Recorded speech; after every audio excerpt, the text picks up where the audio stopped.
नमस्ते। चलिए आज बात करते हैं अकाउंटिंग की दुनिया की एक बहुत बड़ी सरदर्दी के बारे में, और वो है समय की बर्बादी। खास तौर पर वो कीमती घंटे जो अब जानते हैं हर रोज एक ही काम को बार बार करने में खो जाते हैं। जरा इस नंबर पर गौर कीजिए, 2 से 4। ये सिर्फ एक गिनती नहीं है, पता है, ये कहानी की हम कह सकते हैं शुरुआत है। जी हाँ, 2 से 4 घंटे रोज के। ये वो वक्त है जो एक एवरेज अकाउंट्स टीम हर दिन बस एक सिस्टम से दूसरे में डेटा को कॉपी पेस्ट करने में उड़ा देती है। तो चलिए थोड़ा और गहराई में चलते हैं और समझते हैं इस रोजाना डेटा की घिसाई को। मतलब ये जो मैनुअल डेटा एंट्री है, इसकी असली कीमत क्या है, वो कीमत जो अक्सर हमें दिखाई नहीं देती। तो सवाल ये है कि आखिर ये सारा समय जाता कहाँ है। जरा सोच कर देखिए, हर नए ऑर्डर की डिटेल को फिर से टाइप करना, हर इनवॉइस का नंबर हाथों से डालना, कस्टमर्स की पेमेंट को सिस्टम में अपडेट करना और फिर स्टॉक में जो भी बदलाव हुए हैं उनको एडजस्ट करना। अरे ये तो एक ऐसा सिलसिला है जो कभी खत्म ही नहीं होता। और इसका नतीजा क्या निकलता है? ये पूरा प्रोसेस ना सिर्फ बोरिंग है और टाइम खाता है, बल्कि इसमें इंसानी गलतियों की गुंजाइश भी बहुत ज्यादा होती है। और सबसे बड़ी प्रॉब्लम, महीने के आखिर में जो हिसाब किताब बंद करना होता है ना, उसमें बेवजह की देरी होती है। तो अब सवाल ये उठता है, क्या इसका कोई बेहतर तरीका है? जी बिल्कुल है, और यहीं से शुरू होता है हमारा अगला सेक्शन, री एंट्री का अंत। यहाँ हम एक ऐसे जबरदस्त इंटीग्रेशन की बात करेंगे जो इस पूरी कहानी को पलट कर रख देता है। और ये सोल्यूशन है पूरा का इंटीग्रेशन। इसे ना एक ऑटोमेटिक ब्रिज की तरह सोच सकते हैं, एक ऐसा पुल जो सेल्स सिस्टम और अकाउंटिंग लेजर के बीच बना है और जो मैनुअल डेटा एंट्री को हमेशा हमेशा के लिए खत्म कर देता है। अब जरा इस फर्क को देखिए। पहले वाला तरीका कैसा था? स्लो, गलतियों से भरा हुआ और हमेशा देर कराने वाला। और पूरा इंटीग्रेशन के बाद की दुनिया, वो है एकदम ऑटोमेटिक, हमेशा अप टू डेट, और उसमें किसी को हाथ भी लगाने की जरूरत नहीं है।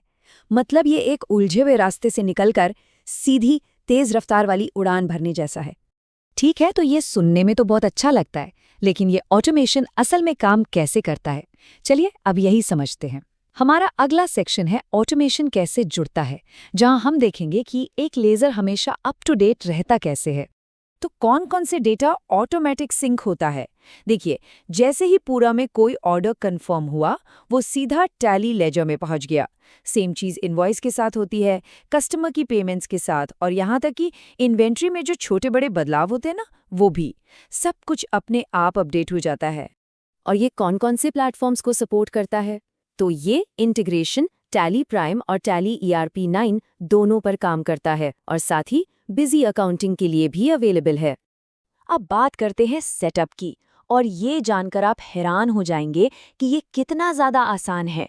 पूरी प्रोसेस गाइडेड है, मतलब कोई आपको स्टेप बाय स्टेप बताता है, और एक दिन से भी कम में ये पूरा हो जाता है। और सबसे बढ़िया बात क्या है?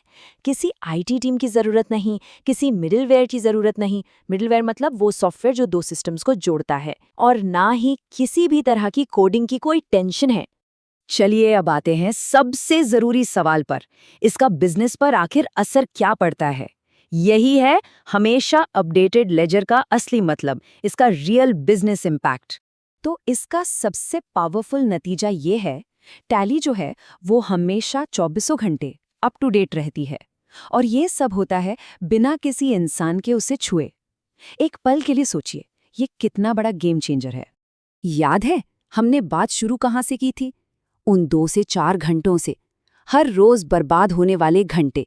ये वही समय है जो अकाउंट्स की टीमें सिर्फ डेटा को दोबारा एंटर करने में लगा देती हैं। और जानते हैं, यही वो प्रॉब्लम है जिसे ये ऑटोमेशन जड़ से ही खत्म कर देता है। तो निचोड़ क्या है? वो कीमती समय वापस मिल जाता है, डेटा की एक्यूरेसी बढ़ जाती है क्योंकि इंसानी गलतियों का तो सवाल ही नहीं उठता, और महीने के आखिर में बुक्स को बहुत तेजी से और बिना किसी झंझट के क्लोज किया जा सकता है। और आखिर में एक सवाल जो सोचने पर मजबूर करता है, अगर अकाउंटिंग का काम ऑटोमेट हो जाए तो फिर अगला कदम क्या होगा? उस बचे हुए समय और एनर्जी के साथ एक बिजनेस कौन सी नई ऊंचाइयों को छू सकता है? सोचिएगा जरूर।